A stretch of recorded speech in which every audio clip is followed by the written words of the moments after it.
So, what day on this day in your history, in your life, will you never forget where you were at and why?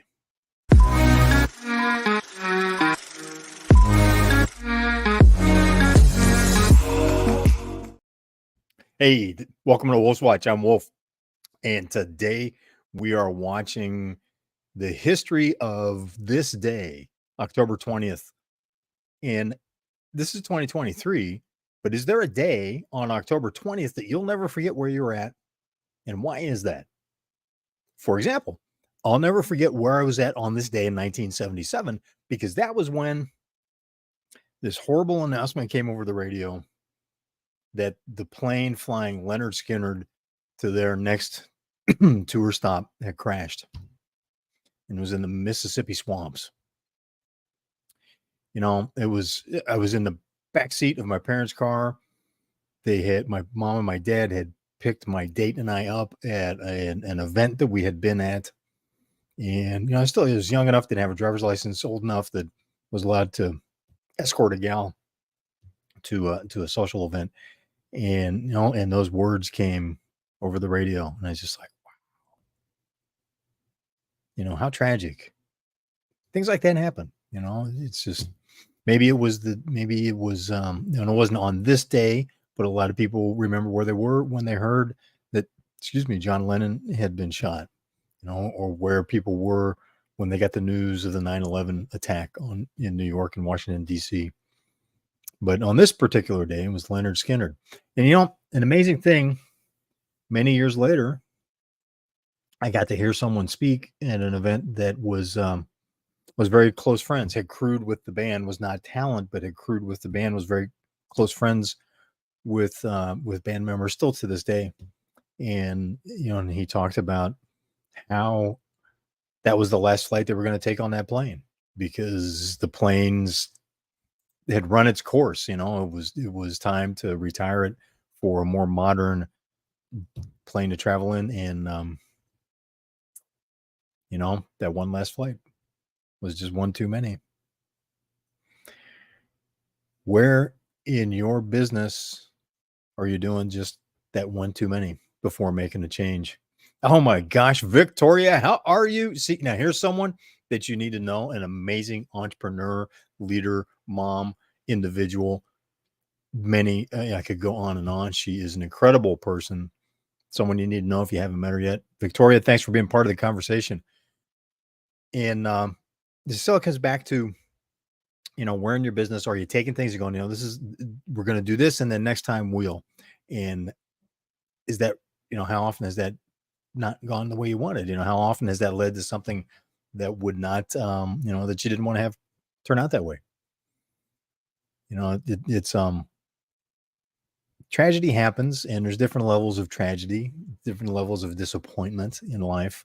I don't know any of the band members or crew from, it's well earned, Victoria. It is well earned. You're very welcome. Love you too.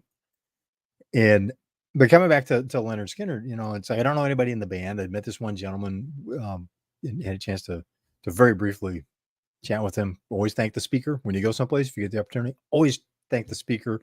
That has been great counsel that has led to many amazing conversations in my life.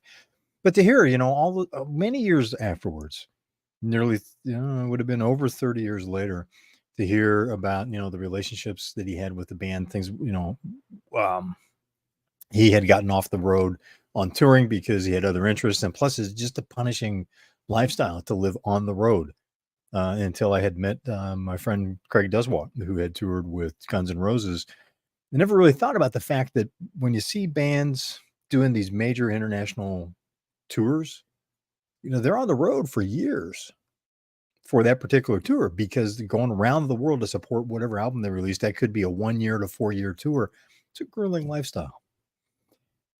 And this is always meant to be a business conversation.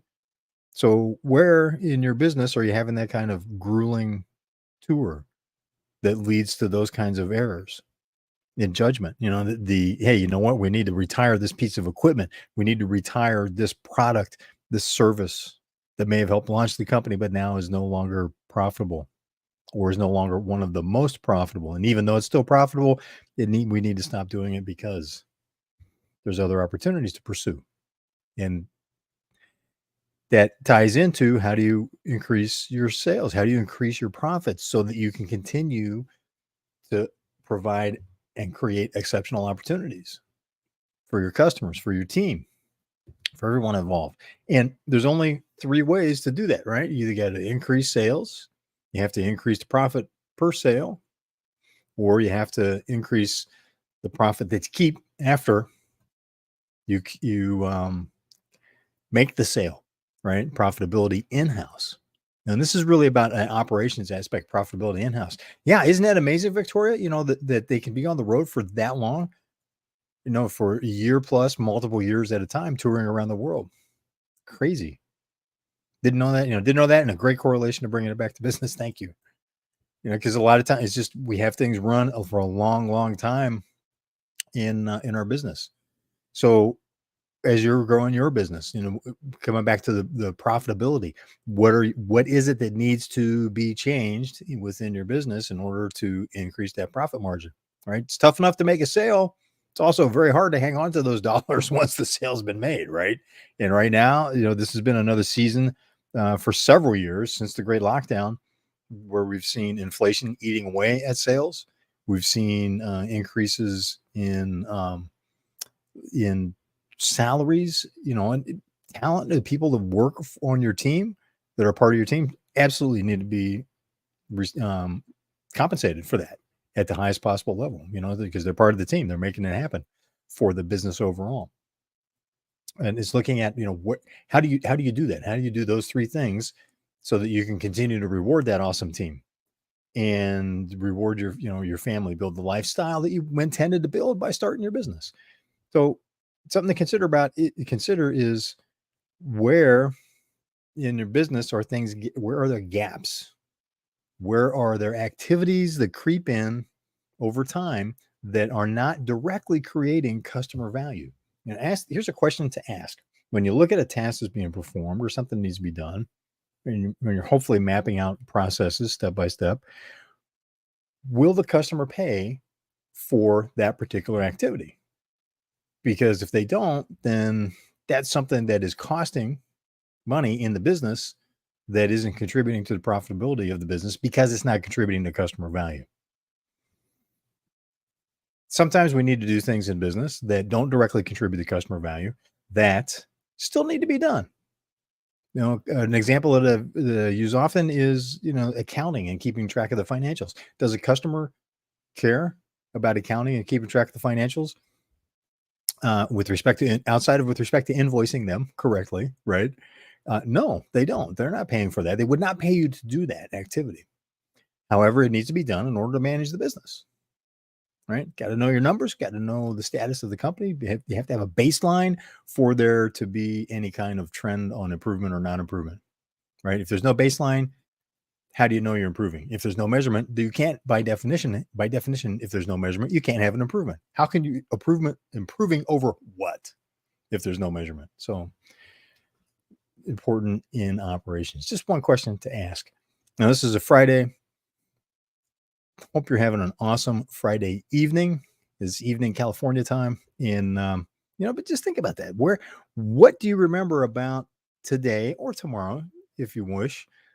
Think about that day and what experiences have you had, and why will you always remember where you were when you heard a piece of information or an experience that you had, and why is that? And then I'll tie into what we're going to talk about in the future here on the side of, how do you increase sales? How do you increase sales with existing customers? And you have to come back for that. Have an awesome weekend. I'm Wolf. This is Wolf's Watch. I look forward to seeing you on the trail.